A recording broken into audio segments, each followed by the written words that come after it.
હમણાં મારી ઘરવાળી છે ને આમ ખુલ્લા વાળ રાખીને આટા મારતી હતી. મેં કીધું આ ખુલ્લા વાળ રાખીને આટા મારશો, જરાક માથું બાથું બાંધ, આને કરું ઘાસ ઉગ્યું એવું લાગે છે. મને કે એટલે જ હું વિચાર કરું કે ગધેડો કેમ મારી વાંય વાંય ફરે છે, એટલે હું ગધેડો છું.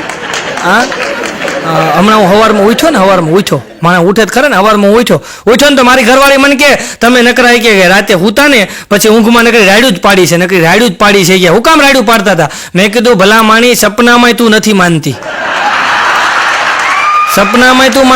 મેં એટલે મારે રાયડું પાડવી પડે. બોલ. અને આ સ્ત્રીની વાત આવે, પતિ પત્નીની વાત આવે એટલે એક વાત કહી દો. જો કહેવાય બકરી ઈદ કપાઈ બકરો, કપાય બકરો. સવારના પોરમાં ઘણા તમે જોજો 5 વાગ્યામાં કુકડો છે ને સવારના પોરમાં આળા મોડી ગયા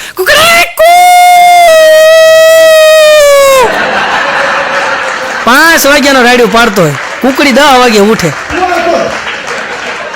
અને પછી ચા બનાવે ને કુકડો ચા ભેગો થાય. ઈ બનાવે તો કુકડાને હોટલમાં પીવી પડે. હવે કુકડાના ઈ હાલ છે તો આપણે શું થાય ભાઈ? અને જો તમે જો રોડે બાયપાસ રોડ, સર્જરીમાં બાયપાસ સર્જરી, ભાઈઓનું કાંઈ છે જ નહીં. ભાઈઓ બધા હપ્તા ભરવા આવ્યા છે, અમુક માવા ખાવા આવ્યા, અમુક હપ્તા ભરવા આવ્યા, કાંઈ છે જ નહીં. હો હા, હમણાં એક બેન બીમાર પડ્યા ને તો એ બેન બીમાર પડ્યા ને તો શાયરી બોલતા હતા, ના કોઈ દવા કામ आई ना कोई तावीज काम आया, पति से झगड़ा किया फिर थोड़ा आराम आया. હમણાં મારી બાજુમાં એક દાદા બહુ બીમાર હતા ને, દાદા ભયંકર દાદા બીમાર પડ્યા એટલે ડોક્ટર સાહેબ વિઝિટમાં આવ્યા.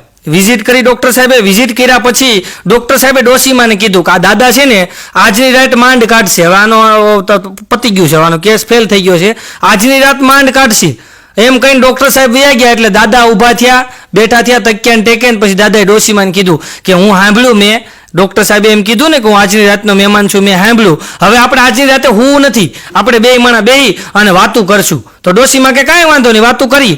એમાં દાદા ને ડોશીમાં બેઠા બેઠા જૂની બધી વાતું કરી, જુવાની ની, જોવા ગયા તા ઈન, બે માણા લગ્ન કરીને ફરવા ગયા તા ઈન, એકાબીજાએ પાન ખવડાવ્યા ઈન, બધી જૂની વાતું કરતા હતા ને. એમાં ડોશીમાં નીંદર આવી ગઈ, ડોશીમાં હુઈ ગયા ને તો ભાભા કે હાલે લે તું તો હુઈ હોતે ને ગઈ. તો ડોશીમાં કે હુઈ જ જાય ને, મારે સવારે ઉઠવાનું જ, તમારે થોડું ઉઠવાનું જ.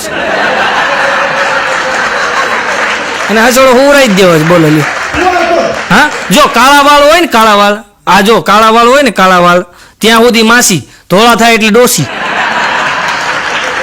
હા, હમણાં એક ડોશીમાં માથું ઓળે, કૂંચ નીકળે ને એની ફીંડલી બનાવે, માથું ઓળે, કૂંચ નીકળે એની ફીંડલી બનાવે, વાટકામ બોળીને મૂકે. મેં કીધું ડોશીમાં શું કરો છો? મને કે કાળા વાળ. મેં કીધું આ ઉંમરે કાળા કરીને ક્યાં જવું? મને કે રોયા એમ કાળા નથી કરતી. મેં તો મને કે આ ગૂંચ નીકળે ને, આ ધોળા વાળની ગૂંચ કોઈ લેતું નથી.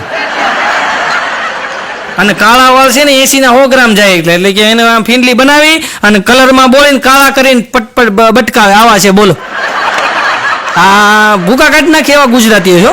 હા, હમણાં એક ડોશીમાં તો કેરી લેવા ગયા. બોલો, કેરીવાળા કે ભાઈ કેરીનો શું ભાવ છે? તો કેરીવાળો કે માડી 50 ની કિલો. તો ડોશીમાં કે એક કામ કર 3 કિલો આપ, પણ હડેલી જોતી છો મારે. તો કેરી વાળો કે ભાઈ હડેલી બડેલી કેરી ન હોય, બધી હારી જ હોય. તો ડોશીમાં હાલતા થાય કે મારે તો હડેલી જોતી. તો ઓલા કેરી વાળા પાછા બોલે હે માડી અહીંયા આવો એમ કરીને એને ગોતી, હડેલી કેરી ગોતીને જોખીને 1.5 કિલો થઈ.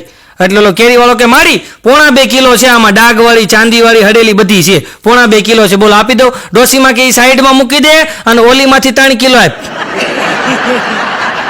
આ બુદ્ધિ બોલો, ભૂકા કાઢી નાખે, ભયંકર બુદ્ધિ હો.